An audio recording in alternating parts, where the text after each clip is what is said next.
This is Secure Cyber Connect podcast with Jay Adamson and Warren Atkinson, where we're joined by information and cybersecurity technology and talent acquisition professionals who share their journeys, unique perspectives, and offer advice and guidance. Today, we're joined by Dr. Mike Brass. Dr. Brass is a senior information security leader and head of security architecture for National Highways, with a career spanning over a decade in cybersecurity. He has a proven track record of advising C-level executives on complex engagements and leading security initiatives, proven expertise in designing robust security and data privacy programs to safeguard critical data and mitigate evolving cyber threats. Today, Mike will be talking about the intersection between data privacy and GRC, beyond data protection. Mike, welcome to the Secure Cyber Connect podcast, and thank you for joining us. Thank you very much for having me. It's an honor being here. Mike, typically we usually kick off the podcast with a couple of standard questions, and we all like to try and find out what has typically brought you here today, and maybe what you're looking to achieve from the podcast. This is more about sharing some of my journey with people. I've got a very diverse background, shall we say. I'm South African. I've been here in the UK for a large number of years. Find people move around. My PhD is in archaeology, and I'm still a practicing archaeologist. I'm an honorary research fellow at the Institute of Archaeology, University College London, where my PhD supervisor, or former, given that's over 8 years ago now, is the head of department. So he's the director of the Institute of Archaeology. There are a lot of archaeological, or I should say anthropological skills that are brought to bear within information security, and that cross-correlate with things that come out of criminology and other disciplines as well that form the basis of information security and a lot of what is done in the data privacy world as well. I've also got a technological background, so it's over 24 and a half years since February 2000 in the IT field. So I've held, most of the roles that I have held have been multiple hats, as I like to call them. And so you've got this cross-disciplinary, cross-pollination of ideas that keep on coming in. And instead of this one good pathway, or this is the only pathway, and somebody else says that's the only pathway, in actual life is a big matrix, and this is what people need to understand when they're entering the industry. Absolutely, yes, a good forensic background, certainly by the sounds of it. And would you like to share with the audience something that you may be quite proud of, or excited about, or maybe just wish to shine a light on that they may not find on your resume or your LinkedIn profile, for example? One of the things that I'm always extremely proud of, and it is on the LinkedIn profile, but I'm going to just mention it anyway. I'd been headhunted for a company called Ubisense, which was my previous company. I was brought in as the information security manager and quickly progressed. So I was brought in to do two things. One, to sort out the IT and to make it fit for the future, and to ISO 27001. The way 27001 was being done between me and one of the founders of the organization wasn't the usual checkbox exercise. It was leveraging what was already in place, the existing processes, refining them, building the policies in a couple of departments, changing things. So you've got a lot of stakeholder management, etc. And that has been used as a business differential against Ubisense's competitors. It was partly mandated by Volkswagen, who said everybody in their supply chain needed to have 27001 or an equivalent by X date, but we wanted to get well ahead of the curve on it. And we were also cognizant that in the wider market, in other industries that we either were operating in already or going to move into, that this would be a business differential. So between obtaining that, and I became the sole owner of 27001, and obtaining TISAX, the German automobile version of 27001, that is actually safeguarding in 2022 over half of Ubisense's annual revenue from the German automobile industry. So when people say that security cannot be used as a business differential, I very much beg to differ. And I also beg to differ that it is some people see it as a cost center, and unfortunately that view still remains. But when you are safeguarding the business revenue and business revenue generation activities, like I was in this particular example, it earns the business a lot of money. Plus, when you're signing up partners, if you're going through a partner channel program in reselling through there, certain partners are going to stipulate certain conditions upon you. And if you've already met them, etc., it makes it a lot easier to sign up than if you're going through everything from the get-go and having to build this up. So, which enables much more rapid distribution as long as the other parts of the business are aligned in it, creating even more revenue generation activities. And I think you sort of segue into that. Where do you feel the major challenges are of implementing 27001-22 versus 27K in 2013? In terms of sort of, authentic documentation, the process, Frozen awareness, and, interpreting new requirements. What do you feel that the major challenges may be, and over what seems like a relatively short period of time till this needs to be achieved? Challenges. It very much depends on the nature of the stakeholders and the executive. If you've got a good senior executive level team there in place, you're essentially going to be kicking against an open door in terms of what they want to achieve and the recognition of the value that all of this will bring. Where some of the differences can come in is where you've got people who recognize how much this needs to actually be covered internally against what if we bring in an external consultant for a few weeks, do it, and then still bring them in again for a few weeks on just as the health check and as maybe doing an internal audit instead for the company, etc. So you've got two models working. And you've got differentials even within those particular models. There's nothing bad about going to an external consultant, but you've got to be aware of the challenges that's involved. And you've got to be prepared to commit internal resources as well on an ongoing basis. And ideally, an actual internal auditor on staff. Fine, you can bring in somebody else yet again for all of this. But there's got to be the right mix for the organization. And sometimes organizations don't understand to what degree they need to organize that particular structure and the skills and capabilities of people that would need to be involved in that, how they might need to move those skills and capabilities around from one person to another or to upskill. And that person might not be wanting to be upskilled on that because their interests are lying elsewhere or because there's pressure elsewhere on it.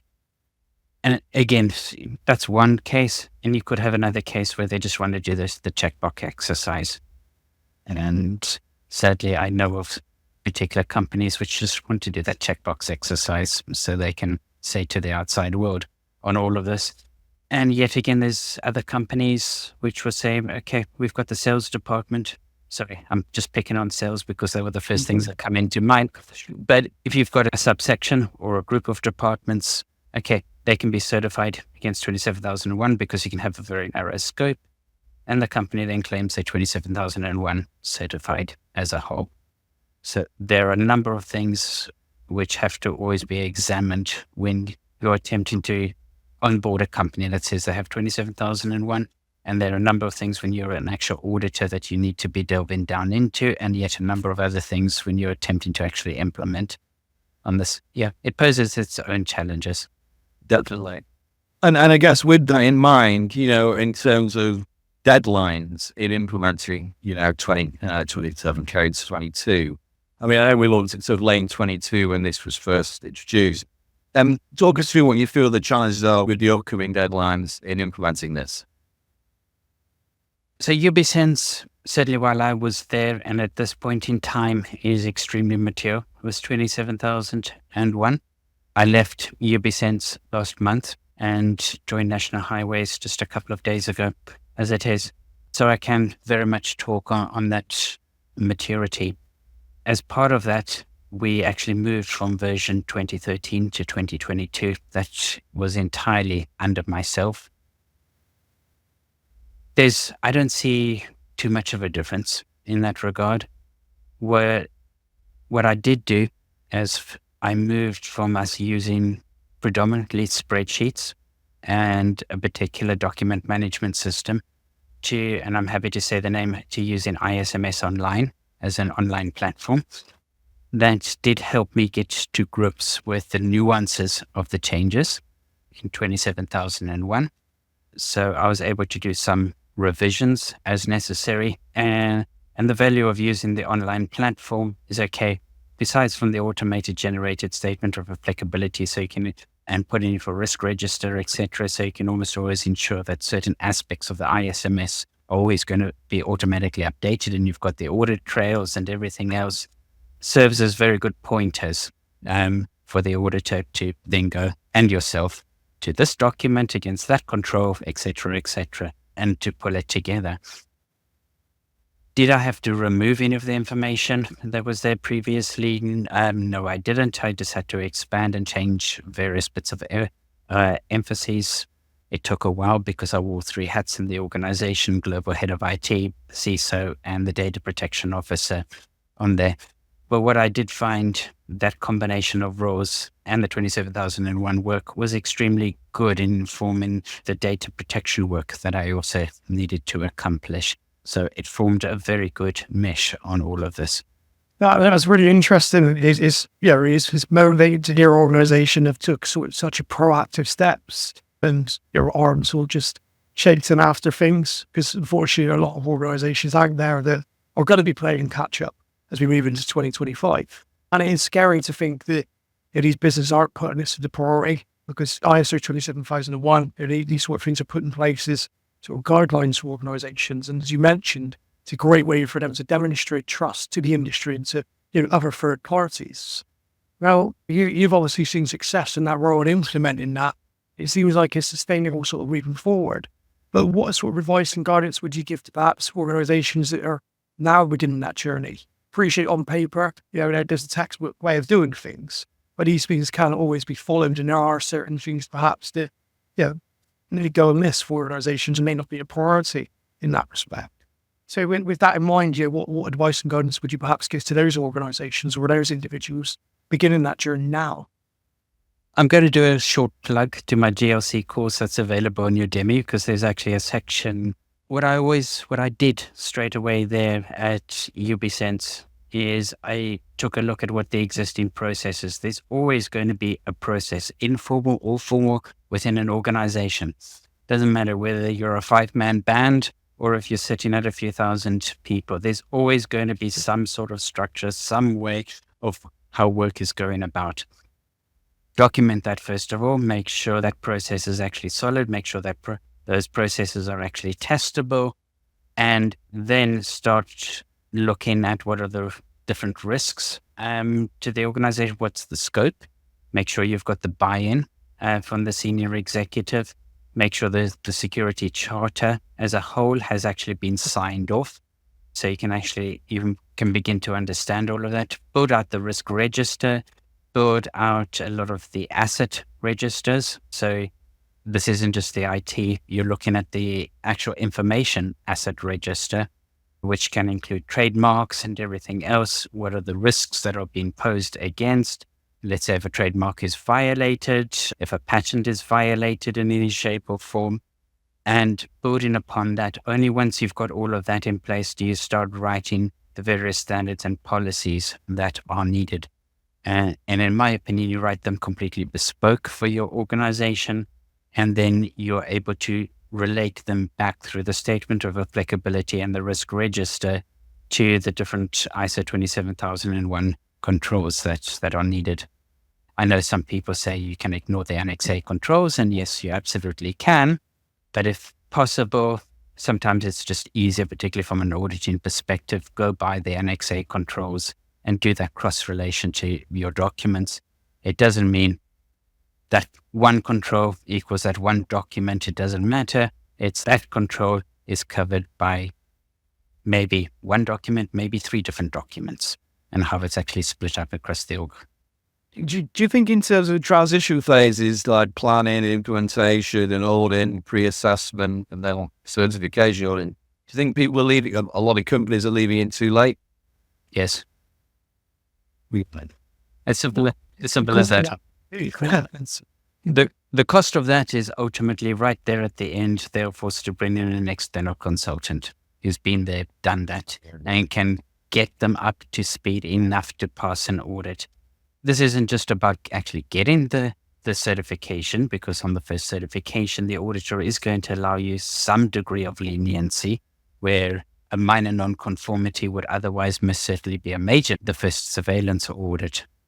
That can be the biggie in making sure that you've actually begun to mature your security program in accordance with previous advice and in accordance with what is going to be expected.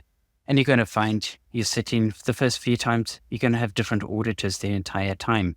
So over the 3-year cycle, you're going to be exposed to, let's say, very different views on what should be covered by your ISMS. Yeah. No, it's interesting. And as I say, an interesting 12 months ahead for a lot of companies, I feel. And one of the things you were interested in talking to you about was, I guess, the importance and benefits of TISAX within the automotive industry. Would you be I guess, able to elaborate a little bit more on this just sort of the key features and the assessment process, and I guess all the, the sort of benefits of this and the challenges of implementing it, I guess. So there are a couple of levels within TISAX. So first of all, you've actually got to register with ENX through the ENX portal on there. Then it's at what level does your customer or partner company require you to be certified against? So it's the very high level, you're actually going to have on-site inspections. There's another level where they are looking at the maturity of any ISMS that is actually in place on there. And it doesn't require any on-site visits, but it does require you to be able to produce the documentation and to demonstrate a degree to which you're following that particular documentation. The advantage of having 27001 already in place is that 99.9% of TISAC is already answered right there in 27001, as long as the 27001 is covering all of the main core functions of your company. So for UBSense, it was service delivery, where 27001 covered the entire lot of core functions. But then TISAC would be looking at some aspects of the service delivery, not all of them. We've got 9001, so they satisfied us having 9001. It's obviously going to look at the technology side, it's going to look at HR side, it's going to look at the financial side, and a number of other things involved in that. So once you've got it yourself all registered on the ENX platform and you've actually paid the fee, then you've got to go and select a partner company who would audit you. We chose Deloitte because of their name and reputation. And when I did the renewal for TISAC, I went with them again because I had a very good experience with them. But ENX has a very long list of companies that you can ask for quotes and pick the ones that's actually most suitable to yourself. It's a relatively painless process. It is a spreadsheet related process on there where you've got to fill it in. It's quite time consuming in that regard. Send it off, it's evaluated. Questions asked, you have the actual formal evaluation day where you're running through everything and you're demonstrating. But it's a very good, I was about to say certification, but it's kind of a certification and kind of an attestation at the same time. The report isn't issued per se. Findings are issued and are then available on the ENX portal to your partner companies, basically saying you are in compliance. And it's all about a consistency advantage for those that have it, of course. Absolutely. Yeah, exactly. And Mike, obviously, identified 27001 is something that hits most of his requirements. But are there any other sort of frameworks or policies, procedures that organisations may have in place that they can draw inspiration from? Obviously, quality assurance is something that people do draw inspiration from a cybersecurity standpoint, or any other sort of frameworks you can think of, perhaps? A list as well, but providing that you're covering the exact same areas that are covered by TISAX as well. You can build your own. It doesn't matter. You can have your own ISMS, very bespoke, doesn't have to follow anything from NIST recommendations or 27001 or any of the other myriad. If you're going to go and just focus, let's say, on the CIS controls, you're going to fail it. You've got to have a complete mixture. If you want in TISAX, just go and investigate precisely what areas that is actually going to cover and make sure it's covered. Ultimately, that's all it is. It just happens to be, if you've got a comprehensive NIST implementation and a very comprehensive 27001 implementation, you're going to be mostly, if not entirely, covered for TISAX. And do you feel, appreciate you're not working within that sort of remit at this point in time, but do you feel that the TISAX will evolve over the coming years, especially if what businesses trying to shift more towards a software side of things?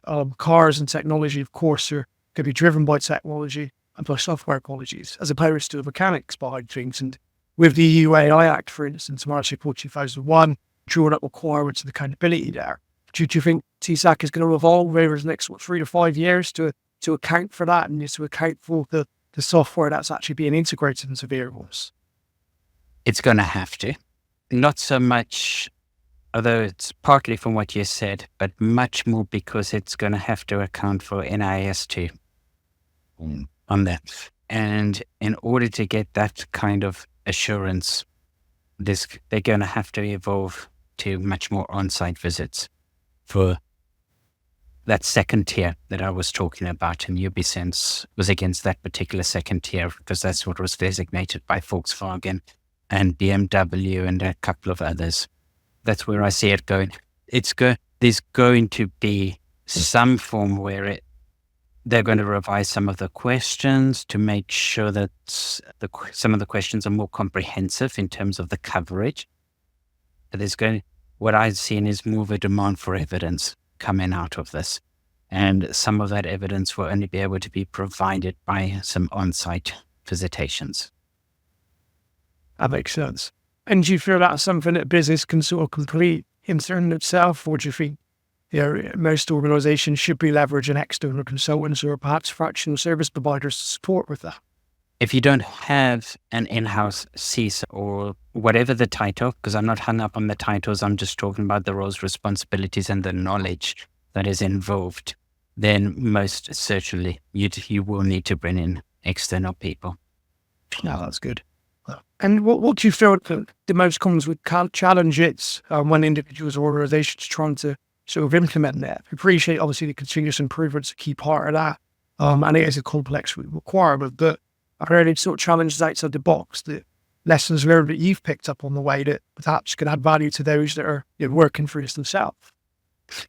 So when I moved from version 2013 to version 2022, and as I said, I did that heavy lifting myself, obviously with talking with different stakeholders. What I did at the end of that is I called in an external consultant, somebody who I was familiar with, and I asked them to do their own gap analysis. Come in for one day, do the gap analysis. And the value of that is that this external person, so it doesn't matter who the person happens to be, is going to have been through a number of auditors, a number of certification audits, et cetera, against the new standard. If you're moving to the new standard, or whether you're just implementing the new standard, or whether it's TISAX, it actually doesn't matter in that regard. They're going to know what the auditors are actually looking for. They're going to look at, okay, you're coming at it from this perspective because you're looking at it from very much an internal viewpoint. But I've looked at how many dozens, if not hundreds of other organizations and how they've particularly implemented. Perhaps I've got a useful suggestion.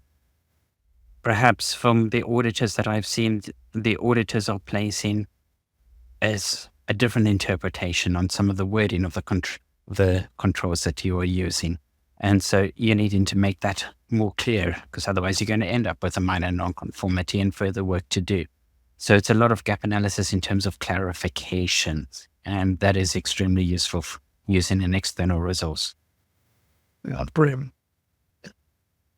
I suppose there's sort of Lots of questions really in this session really, Mike, would be your thoughts on the future state of data privacy and GRC in general.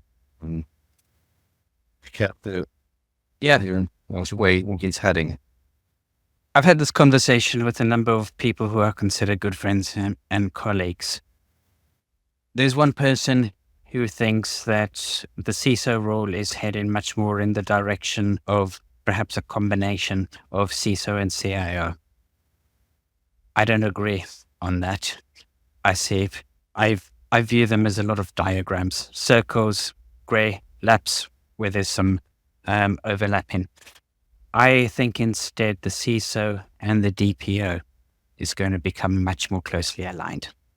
I'm not saying that the CISO, and again, I'm just using it as a all-encompassing title, is going to be the DPO, although they can be in smaller organizations. But I think the CISO in particular needs to have extremely good knowledge of the data privacy regulations and directives that are out there. If you're in a larger organization, there's obviously going to be the legal department and people within the legal department who are specialists in this.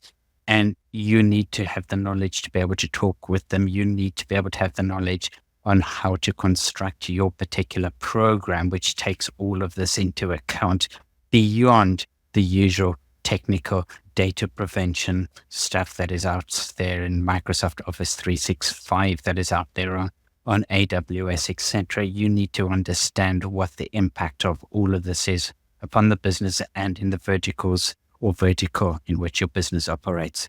So that's where I'm seeing it heading over here. And I'm seeing the technology there, but at the same level, operating, the heads operating at the same level. And it's another reason why I do not like CISO reporting into the CIO. And I had to get that in there. I absolutely disagree with that type of reporting structure. You and many others. Warren, have you anything to add? Yeah, I was also obviously curious, building that relationship perhaps with the DPL or even at a GRC. Appreciate some businesses, perhaps maybe global, the teams are distributed around the world. How would you best go about sort of establishing relationships and building rapport with DPML, if that perhaps was the report in line or the next transitional phase for a security leader? This is actually an advantage of GDPR because it leads the world in terms of it. Data privacy regulations and directives that come out of Singapore, out of Hong Kong to some extent, who've come recently out of Australia, come out of South Africa a couple of years ago, etc., etc. And what we're seeing evolving in the USA are very much influenced by GDPR. And at this point, it still remains the gold standard.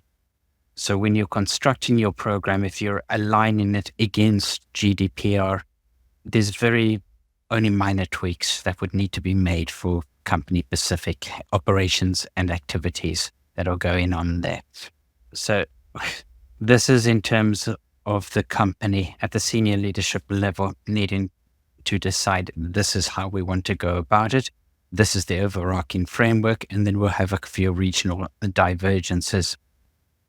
What you're talking about there is then the ability in communicating all of that and its relevance to the different people in the different countries, and how this can actually help formalize their roles, how they're meant to go about things, making their job a bit easier, which also reduces the risk of shadow IT at the same time. As long as you've got the training that's in place, you've got the business systems that are in place, you've got the architecture that is in place, that people are able to use it. And they're employed to bring money into the organization, unless you're in a cost center function of the company. And they can go out to do their job and pull in their revenue and pull in their bonuses as well, which makes them a bit more motivated to actually follow what you are wanting them to do. It makes sense. And moving towards higher level in terms of the C-suite, the founders, for instance, or board members, a lot of security leaders that we converse with, find it a challenge building that relationship with them. Being able to build that rapport over time and influence them to get the buy-in to perhaps get budget or sign off on your initiatives, perhaps. From your experience, or perhaps those within your network, how would you best approach building that relationship and influence in C-suite in terms of that communication? I've always started off straight away with the CEO. If you've got the CEO on side, the rest are going to follow suit. Any concerns that are raised by the next tiers and down is normally to do with what's the cost to me? What is the impact upon my staff? Are you going to be requiring my staff for any particular activities, which takes away from potentially from the main projects that they will be doing? And if they're short-staffed anyway, or having some budget cutbacks, that is always going to be a big challenge. The way I've always tried to get around it is by some mechanism having the security built into the starting package. If a project is being initiated, there's got to be some agreed guidelines, agreed ways of going about it, the agreed support, in which case the department and people within that department or cross-department, they know, okay, we're doing this, that's fine. We don't have to involve security because things are either already in place or we know precisely what to do because the procedures are already established.